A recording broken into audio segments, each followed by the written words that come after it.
When I look in your eyes, we're not expecting a rainbow. She kills people and still smiles for the camera. Claudine Longet, a once famous singer and actress, shot and killed her boyfriend, Olympic star Spider Sabich, in the bathroom. The evidence was clear as day, but she only received a suspended sentence and went skiing after the trial. One of the most controversial Hollywood cases of the 1970s, where beauty, fame, and the law collided violently. After nearly 50 years of silence, the public still asks, where's Claudine Longet, and is her conscience ever haunted? In today's video, we revisit that shocking case and learn about Claudine Longet's current life. Claudine Georgette Longet was born in Paris on January 29, 1942, into a well-off middle-class family. Her father was an engineer specializing in X-ray technology, and her mother was a doctor. Although raised in a scientific environment, Claudine turned to art very early.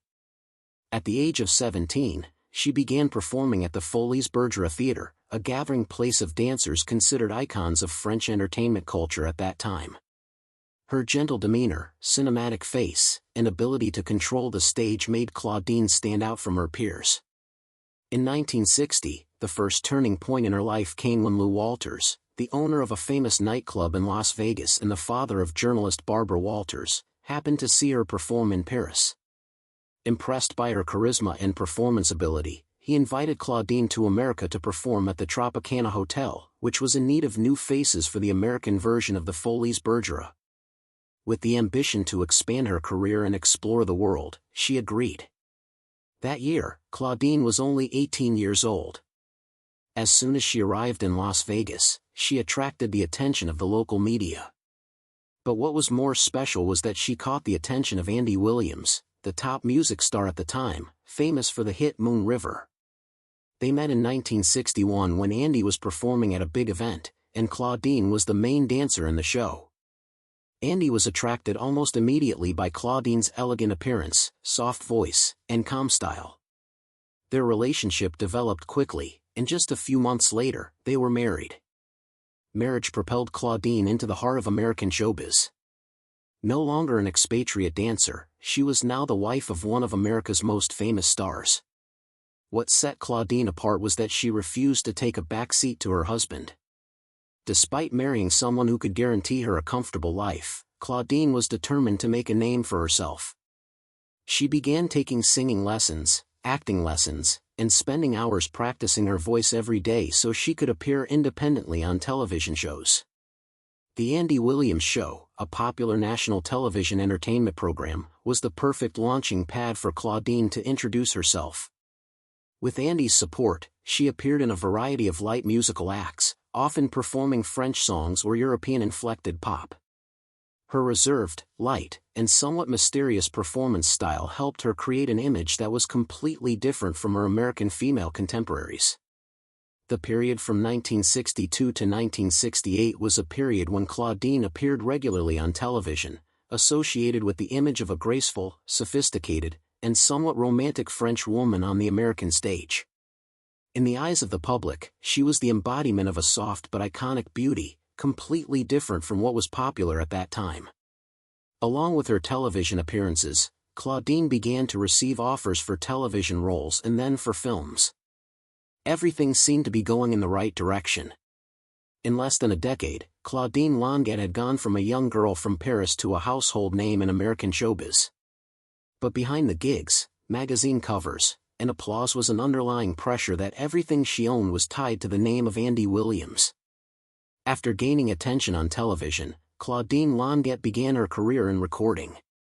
In 1967, she signed with A&M Records, a prestigious label co-founded by Herb Alpert. This was a big step, as few television artists who turned to singing were backed by such an influential label. Her debut album, Claudine, was released that same year and immediately entered the top 15 of the Billboard 200. With her gentle bossa nova style, whispery voice, and well-chosen songs, Claudine created a distinct musical flavor in the era of rock and soul explosion. Claudine's signature style is her ability to blend English and French in many of her songs. She doesn't pursue technique or climax but maintains a soft, feminine quality in every recording. Although she doesn't have a strong voice, Claudine touches the emotions with her restraint and unique personality. Singles like Hello Hello, Love is Blue, and Wanderlove, although not chart-topping, received regular radio airplay, especially in major cities like New York and Los Angeles. This initial success paved the way for a series of subsequent albums such as The Look of Love, Love is Blue, Colors, and Run Wild, Run Free, all released within a short period between 1967 and 1970. Even though commercial success gradually waned, the music market shifted sharply towards more daring genres, and Claudine's music, while sophisticated, became too soft and out of fashion. Not content to stop at being a recording artist, Claudine branched out into acting. She appeared in popular television shows such as McHale's Navy, Combat, Hogan's Heroes, 12 O'Clock High, The Rat Patrol, and Alias Smith and Jones. These roles were mostly guest appearances, brief but helped her make a mark on American television audiences in the 1960s. Claudine's most notable film role was as Michelle Monet in The Party, 1968, opposite comedian Peter Sellers under the direction of Blake Edwards. The film was an experimental work mixing slapstick with physical comedy, and Claudine appeared throughout as a counterpoint to Sellers's ridiculous protagonist. The role did not win major awards, but it helped define Claudine's image on the big screen: gentle, sexy, and always unique. Even though by the early 1970s both her singing and acting careers had begun to slow down, her subsequent albums failed to chart. She left A&M to follow her husband into starting her own record label, but the work did not achieve the success she had hoped for. Claudine continued to record and even contributed to the children's album The Little Prince, 1975, which won a Grammy for Best Children's Album, but her role in the project was not widely recognized. Although her career in the US had slowed down, Claudine still had a steady fan base in Japan. Her albums have been reissued on CD and are selling well among retro music lovers in this market. The image of the romantic French girl of the 60s still has lasting appeal. But in Hollywood, Claudine had passed the spotlight. When the Andy Williams Show ended in 1971, opportunities for her gradually closed. New record labels were no longer interested, television stations rarely called her name. She was no longer the highlight of high-class parties as before. Being Andy Williams's ex-wife brought Claudine's name to the headlines more than her artistic achievements. No scandals, no shocking statements, Claudine simply drifted away from the spotlight. And just when people thought she would retire from the stage to live a quiet life, a new relationship led Claudine into an unexpected tragedy and turned her name into a symbol of one of the most controversial cases of the 70s: love, jealousy, and death in Aspen. In 1972, Claudine Longet attended a charity skiing event in Bear Valley, California. There, she met Vladimir Sabich, an American Olympian who was then one of the brightest stars in winter sports. Sabich had finished fifth in the slalom at the 1968 Grenoble Olympics and later turned professional, becoming an icon of American sports in the early 1970s. With his charismatic appearance and outgoing personality, he quickly attracted the attention of not only fans but also the media and celebrities, including Claudine. The relationship between Claudine and Spider developed quickly. Just a year after their first meeting, Claudine and her 3 children moved in with Spider at a luxury villa in the Starwood area near Aspen, Colorado, a famous destination for the wealthy who love winter sports. Claudine had shared with friends many times that she loved Aspen because of the peace, the cold weather, and the feeling of being surrounded by nature. For Spider, it was the ideal place to practice, relax, and enjoy life after competition days. On the surface, they were the ideal couple: a strong sportsman, an elegant woman, a former TV star. But life together quickly became problematic. Spider had never been married and was used to a free, single life. Claudine, on the other hand, had been through a long marriage, had 3 children, and carried a lot of pressure from the past. The appearance of 3 children in the home of a man who was not ready to be a father created an invisible distance. According to Spider's friends, he gradually felt constrained, even controlled, in his own home. As time went on, their relationship became increasingly strained. There were more arguments, separate parties, and trips without each other. Some people close to Spider said he considered breaking up. Claudine was said to have been jealous of the attention Spider received from other women, especially since he was a celebrity in a town with a tight social circle like Aspen. The tension came to a head on the afternoon of March 21, 1976. Spider returned home as usual. According to police reports, he was getting ready to shower when Claudine entered the bathroom with a Luger pistol, a World War II-style pistol that Spider owned. A few minutes later, shots rang out. Spider was hit by a bullet in the abdomen. Claudine called 911, but he died in the ambulance before reaching the hospital. The case immediately caused a national uproar. Claudine told police that Spider was showing her how to use the gun when it accidentally went off. She said she had no idea it was loaded. But as investigators got involved, a number of details began to raise questions. Claudine's blood sample showed traces of cocaine, but the evidence was excluded from the case because it had been collected without proper legal process. Claudine's personal diary, which recorded many negative comments about her relationship with Spider, was also not brought to trial for similar reasons. More interesting were the ballistics results. According to the investigation records, the trigger was fired with apparent force more than once, suggesting that the accident was not as likely as initially reported. In addition, a security guard at the Starwood complex, Roy Griffith, testified that Claudine was in a hysterical state that day. Psychologists who were consulted informally suggested that an uncontrolled emotional state may have been a factor in the loss of control. But the story is not over. The case was not simply an accident or a moment of impulse, it became a test of the legal system, of the media, and of the concept of justice in a society polarized by fame and fortune. Murder or accident? Just over 2 weeks after the shooting, Claudine Longet was formally charged with negligent manslaughter, a crime that carries a maximum sentence of 10 years in prison. The event was quickly followed by the national press. Claudine's name was plastered across major newspaper headlines. But instead of being the victim of a tragedy, Claudine became a suspect in a case whose nature remains controversial to this day. The trial began in January 1977 in Pitkin County, Colorado. Major news organizations descended on Aspen, turning the sleepy ski town into a media hotbed. Public opinion was fiercely divided. One side saw Claudine as the victim of an accident, a lone woman in turmoil. The other, more popular side, saw her as the killer of her boyfriend and using her fame to avoid legal responsibility. Claudine's defense team was considered one of the strongest at the time, led by attorney Charles Weedman along with Ron Austin, a local attorney in Aspen who later became Claudine's husband. Andy Williams, despite being her ex-husband, still stood behind her to support all of her legal expenses. Every statement, every piece of evidence, every move in court was carefully calculated. During the 4-day trial, the prosecution tried to present Claudine with motives and actions that did not fit the accident description.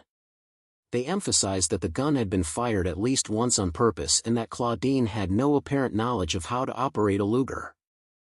Though all attempts to introduce key evidence, such as a blood sample with cocaine in it and a diary documenting a romantic conflict, were rejected by the court because the Aspen police had obtained them without a search warrant, a serious violation of due process. The procedural loopholes left the case largely untouched. There was no apparent motive, no witnesses, and circumstantial evidence was inadmissible. The only notable testimony came from Claudine's 12-year-old daughter, Noelle, who said she heard Spider yell, "Claudine, Claudine," just before the gunshots rang out. But this testimony could not determine whether the act was intentional or unintentional. Another witness, Roy Griffith, the head security officer at Starwood, said Claudine was in an erratic state on the day of the murder, but a psychological assessment alone was not enough to convict. After about 4 hours of deliberation, the jury came to a verdict: Claudine Longet was guilty of criminally negligent homicide. The maximum sentence for this crime is 2 years in prison and a $5,000 fine, but the actual sentence was much lighter.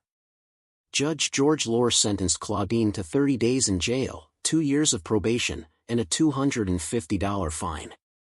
She was also given the option of serving her sentence on weekends, which meant she could still go home during the week. The verdict was capped by an out-of-court settlement between Claudine and the victim's family. The agreement required Claudine never to speak about the case again, no interviews, no memoirs, no films. Based on her life story, 40 years of silence after the 1977 trial, Claudine long but disappeared from the media. The reporters who had followed the case could no longer reach her. The press received no further responses or notices from her lawyers. There were no press conferences, no interviews, no personal statements. All that remained was the unusually lenient sentence, the public outrage, and a promise to remain silent forever. In 1978, Spider Savich's family filed a civil lawsuit against Claudine seeking more than $780,000 in damages, alleging that her negligent conduct had led to the unacceptable loss of life. The case never went to trial. The two sides reached an out-of-court settlement with one key condition: Claudine was not allowed to write a book, give interviews, or say anything about Spider's death either verbally or in writing. The story was legally closed, but the public never stopped talking about it. In addition, a surprising detail was the relationship that arose between Claudine and Ron Austin, her attorney in court. After the case ended, Ron left his marriage and moved in with Claudine in Aspen. They married on June 1, 1985, and maintained a private life completely separate from the media. Claudine no longer appeared at social events, did not attend showbiz, nor did she maintain public contact with any names in the entertainment industry. For the next 3 decades, they lived in Red Mountain, one of Aspen's most exclusive and expensive neighborhoods, home to billionaires, entrepreneurs, and celebrities who wanted to escape the hustle and bustle. Their mansion was heavily guarded, with no public information about what was going on inside. Locals occasionally spotted Claudine in supermarkets or bookstores, but she always accompanied her husband, wore sunglasses and a hat, and kept her distance. Her only quasi-public appearance since the trial was in 2003 when A&E produced a documentary about Andy Williams' life. Claudine did not give interviews but agreed to have her picture used and briefly describe her relationship with her ex-husband. It was also the only time her name appeared in television material, and it was unrelated to the case. As of 2023, Claudine Longet is 81 years old. Multiple news outlets have confirmed that she and her husband sold their Aspen mansion for a reported $59.5 million and moved to Hawaii. Details about her address, assets, or health status have not been released. She does not use social media, does not have a representative account, and has not allowed her image to be used in commercial publications. All other information about Claudine comes from secondary sources or archival documents from the 1970s.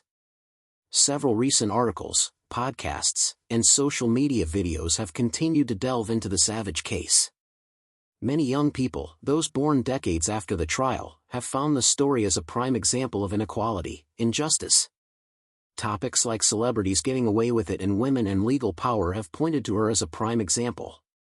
But there are other perspectives, that Claudine has been living in seclusion for 40 years without a career, without a reputation, and that it is a hidden punishment that lasts a lifetime. Although nearly half a century has passed, the name Claudine Longet still makes many people feel confused, even unable to accept. Perhaps she chose to remain silent to keep the rest of her life to herself. But for the public, that story always exists as a reminder that truth and justice sometimes do not meet at the right time. If you find this story worth pondering, don't forget to like, share it with others, and leave a comment below. What do you think about the verdict, about Claudine's choice to live in seclusion? And if you want to follow more stories like this, click subscribe so you don't miss out. Thank you for watching until the end.